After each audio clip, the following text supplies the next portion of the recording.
د نوموړي خبريال او د خیبر نیوز نماینده ارواخاد ملک ممتاز خان د شپږم تلین په مناسبت سره میرانشاه پریس کلب کې یو دستوره او مشاعره شوه چې پکې د وزیرستان یونین اف جرنالست نه پرته د سیمه مشرانو شاعرانو او د ملک ممتاز د کورنۍ غړو هم برخه اخیسته. حقیقت به آزادیږي، صحافت به آزادیږي، قاتلان به شرمنده وي، ظالمان به شرمنده وي، وحشتونه به ختمیږي، دا ظلمونه به ختمیږي،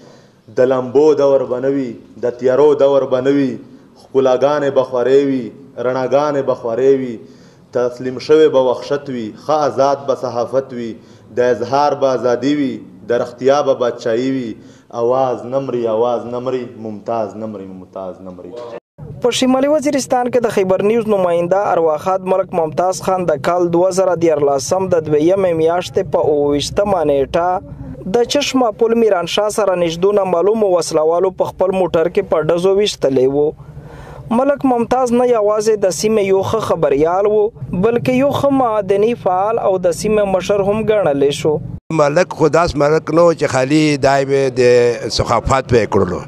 یاره چې د کیمې قرباني د کیمې کوششینه او د خپل وطن د کلی د حکومت کیمې خدمتونه کړې دي یاره رښتیا ته چې دا به د چانه باندې پټ نه دي. خو د ملک ممتاز وراره او خبريال ملک حبیب الله خان وایي تر اوسه پورې نه د ملک ممتاز خان قاتلان گرفتار کړي شول او نه د شهدا پیکج او نور مراعات د دوی کورنۍ ته ورکړل شوی دي. هغه ټیم باندې آصف زرداری صدر پاکستان اعلان کړو 10 لک روپۍ هغه ندی وته ملاو شي. بل طرف ته د بچیون چې کیم دي هغه اعلی تعلیمي نه کړي دي خو ایسه پیرې دیتا سرکوري لکانی کاری ته شای نشتا دغه د پورا مجدار ډیماند د حکومت نه چې دیتا د نکاري د پورا څه تنظیم کو بیا خصوصا چې کیم د شهدا کمپنسیشن په حق چې غاډو هغه د پورا چې د بچیونه ته کمپنسیشن ملاو شي. په دې موقع د وزیرستان یونین اف جرنالست ملګرو د میرانشاه پریس کلب حال د ملک ممتاز د نوم سره وتړلو او دا پریکړه یو کړه چې د ملک ممتاز خان په گاډو نور 2 شهیدان خبريالان ورونه حیات الله خان او شفیع الله به هم دوی کله هراولو ته ور نکړي.